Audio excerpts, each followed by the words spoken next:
सामानवा ना झुकवावे के रहे तो का जरूरी रहे इतना दबाई लाके हैं? इतना दबाई तो झुकी ना।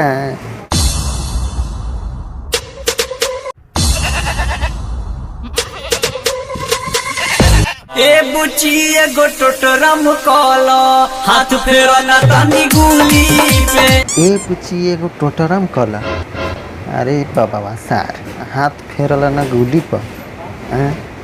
जोर सार बाबा सार खुलम खुला का कर तारे तनको तोरा लाज शरम नहीं खे हैं? किलर निकाल के मैडमवा के हाथ फेरवावत तारे साला खुलम खुला कलर कहत करवावत तारे। भाग जब हंसड़ी गए ना तो हेले से कुदुक के पेल दे।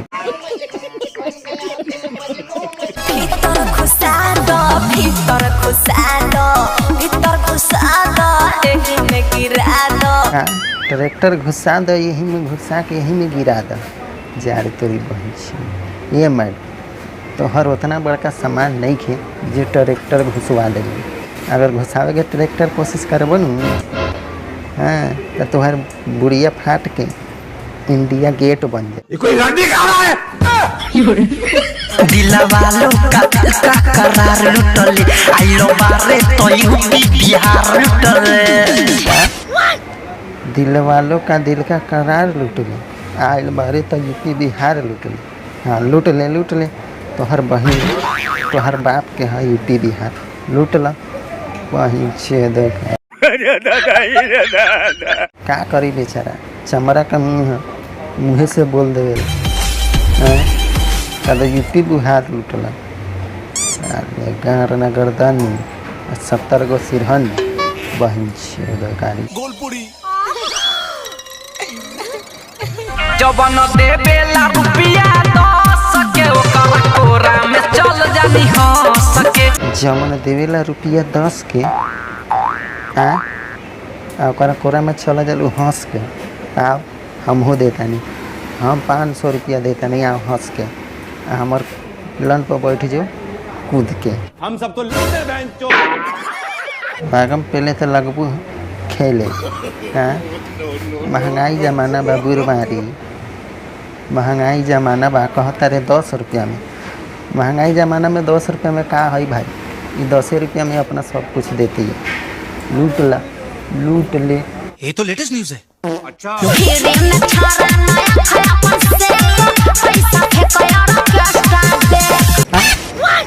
फेरी में छवड़ा आँख अपन न से पैसा फेंक ऑर्केस्ट्रा देख। ये सवेरे सवेरे क्या मेरे को यही देखने का है क्या? फेरी में काहे देखा तारे रे सार्थ नहीं दे मैडम के 1500 तब न खोल के नाची पूरा एकदम ओपे तब न बरियतिया के मजा आएगी समझ ले दे मैडम की। इनकी भाषा में बोल लंड समझ नहीं आ रहा किसी को कुछ। तो हम बनी बॉलीवुड के हीरोइन आलिया मरद मिलल कालिया रे भौजी बनी हॉलीवुड के हीरोइन आलिया मरद मिलल कालिया। ये भाई लोग तो ये बतावा सच सच कि कौना एंगल से लगत ये आलिया भट्ट आलिया भट्ट सामानवा है करिए तो अपन भतारवा मिलल बा करिए हाँ एकदम छाला करिए बात जा अब बचवा वही लेखा है ठकवाई तो बचवा वही लेखा फायदा करिया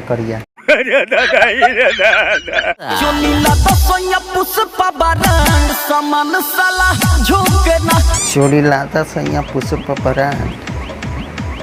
सामान साला झुके ना।